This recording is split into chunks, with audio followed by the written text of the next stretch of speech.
Hi, this is Pat Yanes, your instructor in IN 312 International Trade. This is part 1 of a sequence of 3 video segments in which we'll study the supply side of the market by focusing on a supply chain. The supply chain is a sequence of processes needed to produce and distribute goods and services. In this slide, you have a very simple example of a supply chain showing the making of a cotton blouse. The process begins with growing cotton in a farm. Then the raw cotton goes to a mill for spinning, where it is converted to fiber. Then it goes to a knitting mill, where it becomes a fabric. Finally, it is made into a garment. A sales and marketing team create strategies to bring the product to market, and then it is finally placed in retail. In this slide, we have a more detailed rendition of a supply chain in which we see 5 different networks. The first network is raw materials, composed either of farmers who grow cotton in their farms, or engineers who make synthetic fibers in chemical companies such as Dow, DuPont, or Koch Industries. Then the raw material goes to textile companies for other processes such as spinning, weaving, knitting, dyeing, printing, and finishing. Here at FIT, we have one of the world-leading undergraduate programs in these fields, the Department of Textile Development Marketing, TDM. You can learn more about this department in FIT website.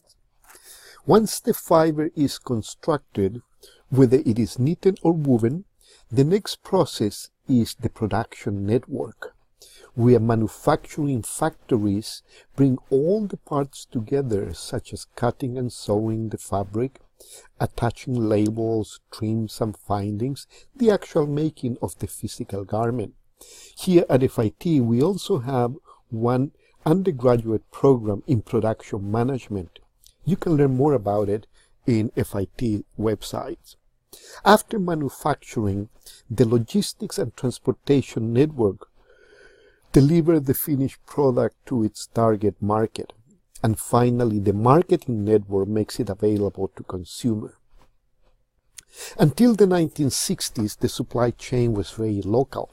For instance, here in the United States, all of these stages took place locally within our country.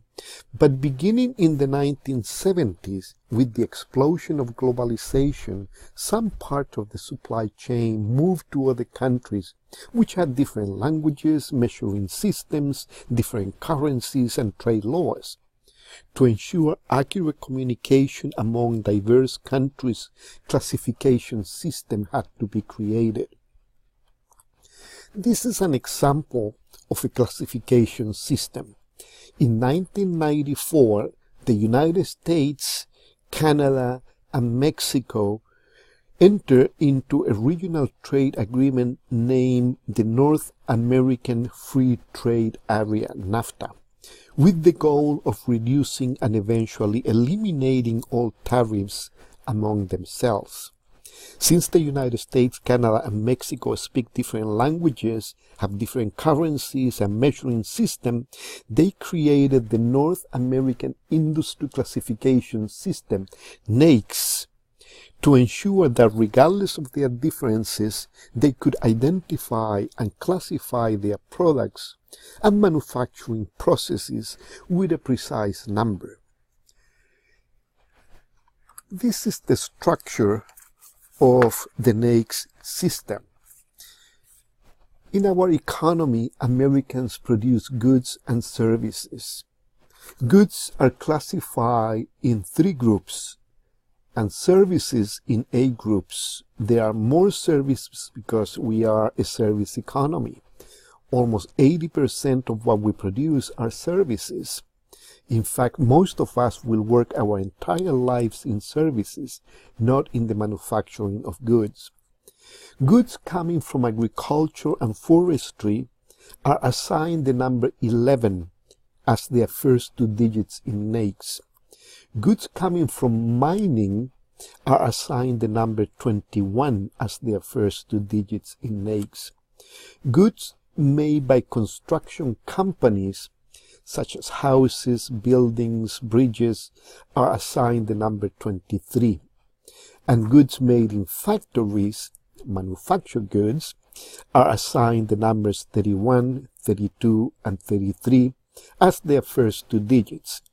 Manufactured goods need three sectors because there are so many of them. And you can see here the numbers assigned to services. For our purpose, studying the supply chain of fashion products, it is important to remember that 31, 32, and 33 are the manufacturing sectors to remember, because all garments, footwear, cosmetics, fragrances are manufactured in factories. This is an example of a NAICS number, 315211. From the previous slide, we know that 31 is manufacturing. But manufacturing of what? Cars, medicines, basketballs? The next digit, 5, tells us that this is apparel manufacturing. So in NAICS, 315 is apparel manufacturing. The next two digits, 21, tells us how are we making this garment? By cutting and sewing. Remember that there are two systems to make garments, knitting and cutting and sewing.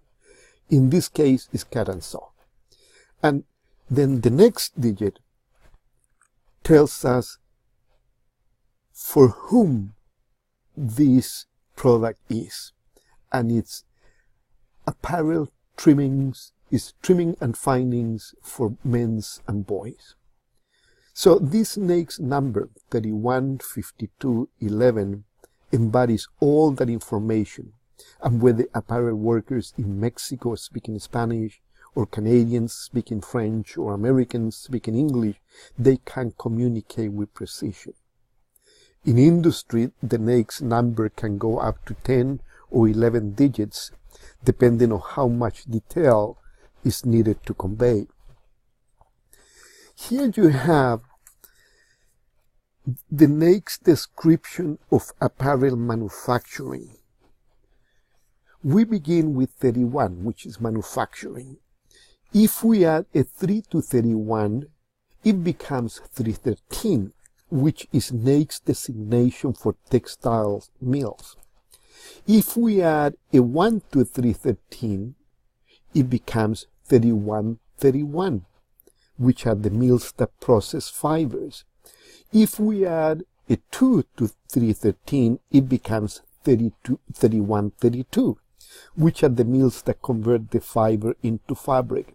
And NAICS continues identifying and classifying further down the supply chain. If we add a 4 to 31, it becomes 314, NAICS designation for textile product mills. Those factories that make home products such as blankets, pillowcases, napkins, tablecloths, curtains, etc. If we add a 5 to 31, it becomes 315, NAICS designation for apparel manufacturing. Since we run out of space on the right side of the slide, we're going to bring this branch down to the space below here. We know that there are two systems for making apparel.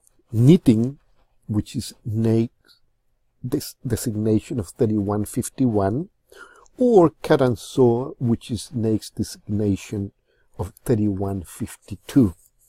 As you can see then, NAICS is a useful system to classify the various parts of an industry. It identifies the processes that make the product as it moves down from its origin to its final stage. And regardless of the different languages that workers are speaking in different countries, the classification systems ensure accurate information. Classification systems are also practical research tools to gather and classify industry data. Government can produce reports about how many products are being made in each part of the industry, what is its value, how many workers are employed in a sector. Government can also use this system to identify companies in distress because of natural disaster or affected by imports. NAICS data is also useful to advocate for special issues. For example, in this article that you will find in Blackboard, this man wants to know how big is the American textile industry. So he logs in the online NAICS database and asks for the number of establishments in NAICS 313, 314, and 315. Within minutes, he learns that in the United States there are 18,783 locations that make textiles and garments, a significant number of establishments providing employment, paying taxes, and contributing to the local and national economy. Next semester, you are going to take IN 323, Import-Export Regulations, and you will learn another important classification system, the Harmonized Tariff Schedule of the United States, HTSUS, which shows how much tariff each product has to pay to enter the United States. This is the end of part 1. Please move on to part 2.